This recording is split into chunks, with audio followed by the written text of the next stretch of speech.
an anomalous object makes its first appearance, the SCP Foundation agent asks, "What is this?" The rebel from the Chaos Insurgency group thinks to himself, "How can I use this to my advantage?" An employee of the Global Occult Coalition, "How can we destroy it?" And the Serpent's hand simply sympathizes with the object's disposition and wishes to set it free.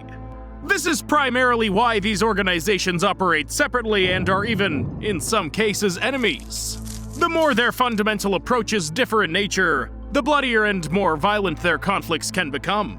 It is true that the Foundation is responsible for creating some of its enemies. Back in 1924, the O5 Council created a group of Alpha 1 fighters known as the Insurgency.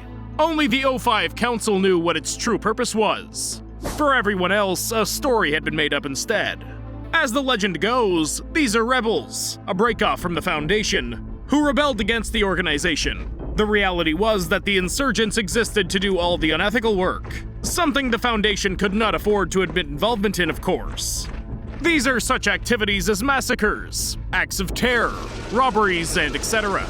Generally speaking, anything that could potentially damage the reputation of the Foundation, but was at the same time necessary nonetheless. However, after 24 years of such work, the insurgents could no longer simply shrug off the role they played. During Operation Rebels in 1948, several anomalous objects were kidnapped. Furthermore, they forced some of the organization's researchers to desert and join them. That same day, they conducted several bold strikes on Foundation facilities. They also added the word chaos to their name, becoming bitter enemies of the very organization that created them. This turn of events took the members of the O5 Council by surprise more than all the anomalous objects put together. Alpha 1, from which the Chaos Insurgency was born, had exceptionally dedicated employees in its ranks. In an effort to save face, the Foundation still maintains the myth that the rebels broke away from them back in 1924. After leaving, Chaos Insurgency formulated an organizational structure akin to that of the Foundation. In place of the O5 Council, they created the Delta Command. The Gamma class comprises of military commanders and scientists who oversee the carrying out of orders issued by the Delta Command. The bulk of the work is performed by the Beta class, and the job types typically given to the D class in the Foundation are, in this case, performed by the Alpha class. The true motives of the Delta Command were kept secret from all subordinate personnel. The Research Department receives one set of instructions, and the Military Department receives its own set. Neither one has any idea of what the other has been tasked out to do. However, the officially released public policy given by the insurgents states that they intend to build a utopian future with the help of anomalies.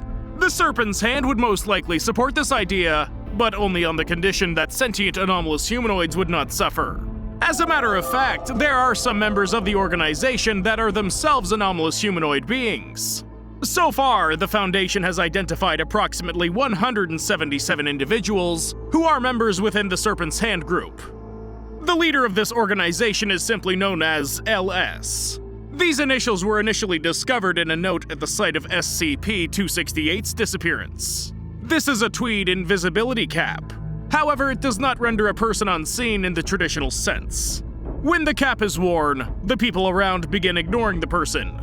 They take the presence of this person for granted, and subsequently remember practically nothing about the subject. As a result, LS could safely leave her area while wearing the cap. Although how she got there in the first place still remains a mystery. Perhaps she'd been wearing a similar headdress, as well as her companions. The second raid on the Foundation premises was in order to utilize SCP-914, which is an enormous, heavy clock-like instrument. If you place an object in it, the mechanism inside will somehow improve it. These improvements depend, however, on the different modes that can be set, such as coarse or fine. The improvements done on the rough setting are oftentimes worse off than the original. What exactly the Serpent's Hand intends to improve with this is still unknown. In connection with this, they also removed SCP-407, the Song of Genesis, which was written in an unknown language. Playing this song can lead to a large growth of living cells within earshot. Listening to the song can prove useful for the span of 1 minute. The subject will recover from any indulged diseases, save for cancer. Following this, the cell growth gets out of hand. Both people and animals become covered all over with strange growths. Bacteria and fungi also develop on them rapidly, all of which can result in death. It's allegedly for this reason that LS made a note saying that the Foundation would be grateful to her for destroying the song. And now let's take a closer look at LS. According to the unspecified information, these initials stand for Little Sister. This is how the Black Queens refer to each other.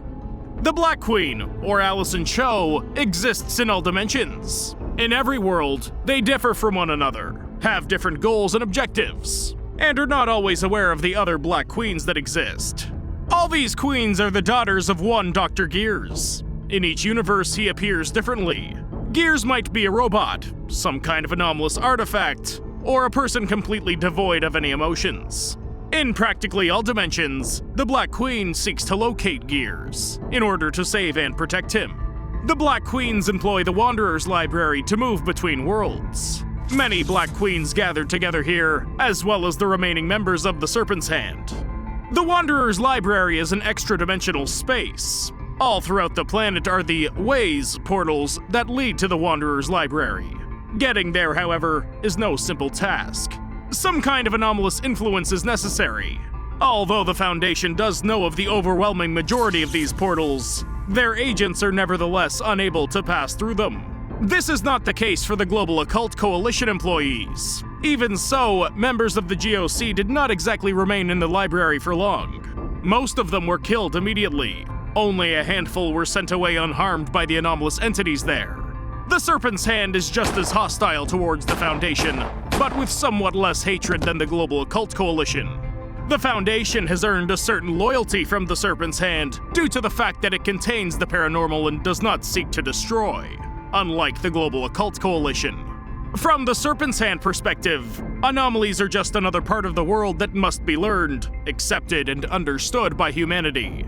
On the other hand, the Global Occult Coalition has a completely different view of things. They're convinced that anomalous objects are a threat to the human race, and therefore they must be eliminated.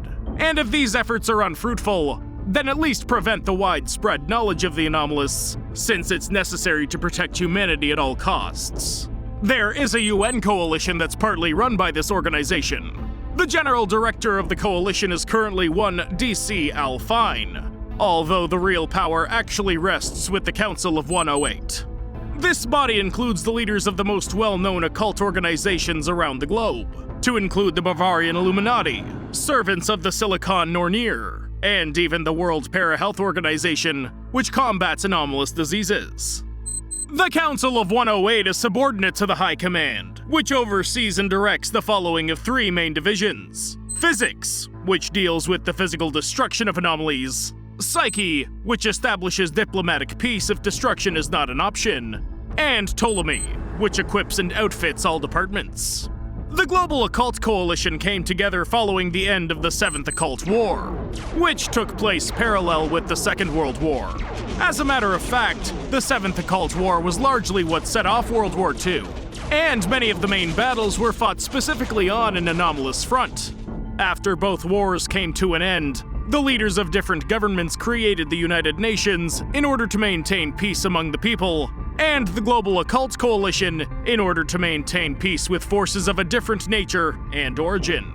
Since the government's use of anomalies in the past has always led to conflict and disasters, the Global Occult Coalition has been making efforts to suppress such activity since its inception in 1946.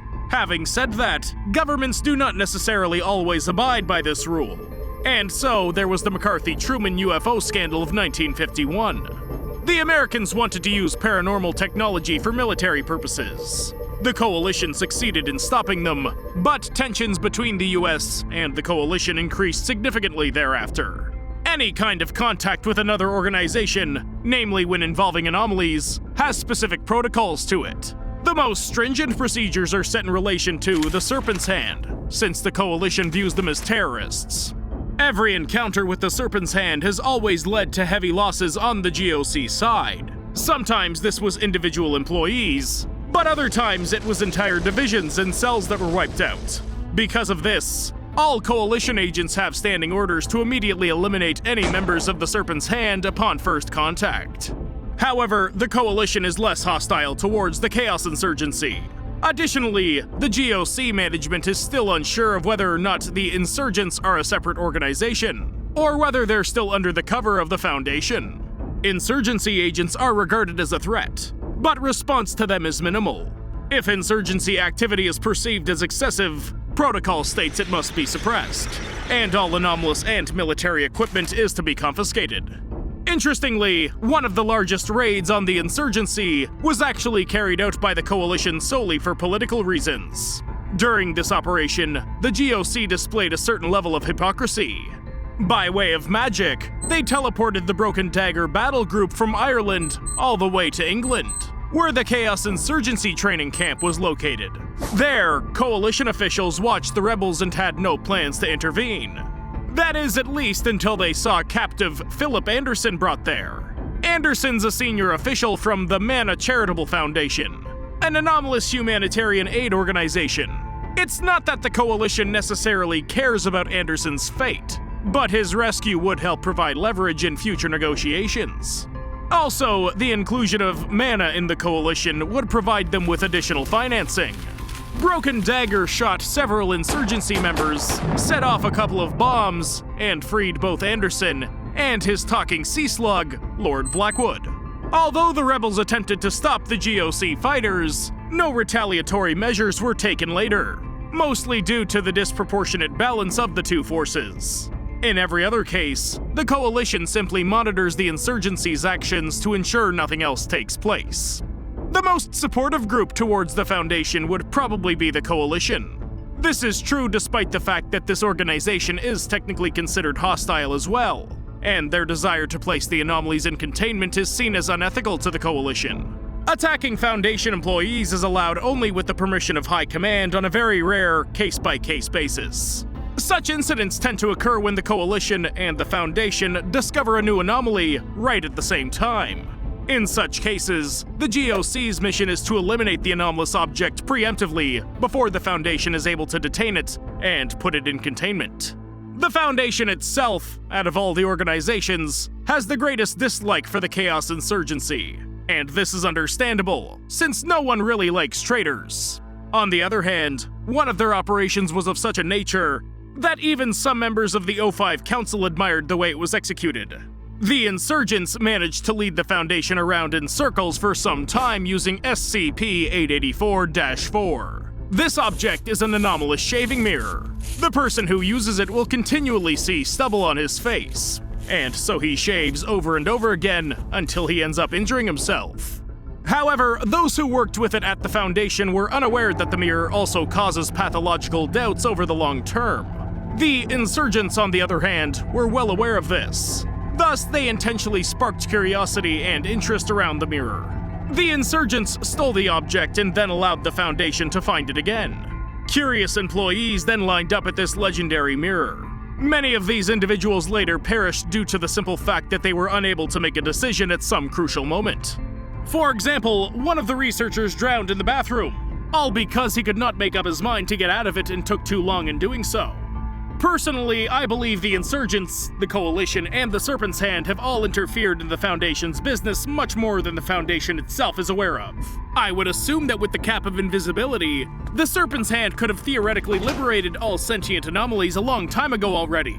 However, they did not do this for one reason and one reason only. The Black Queens hold the belief that within the walls of the Foundation, the anomalies will be safer for a while. After all, while the GOC agents have learned how to penetrate the Wanderer's library, they refrain from invading the walls of the Foundation as much. Therefore, the Serpent's Hand regards the imprisonment of humanoids as a temporary trial. Once they succeed in eliminating the Global Occult Coalition, their next target will be the Foundation. And so it turns out that the mere existence of the Coalition is actually beneficial to the Foundation, since it protects them from more aggressive attacks on the part of the Hand. I also think that this hypothesis is rather easy to test. If rumors were to be spread in the anomalous world that the Foundation intends to execute some sentient humanoid, it would most likely disappear from within the walls of the Foundation that very same day, and both the Black Queen and the Serpent's Hand would definitely have been involved. The Global Occult Coalition, in my opinion, is secretly penetrating the organization in order to frame individual senior staff members. After all, the more internal conflicts that exist, the more the Foundation will weaken. That's all for today, and so I'll take my leave. If you'd like more releases on related organizations, let me know in the comments below, and give this video a like.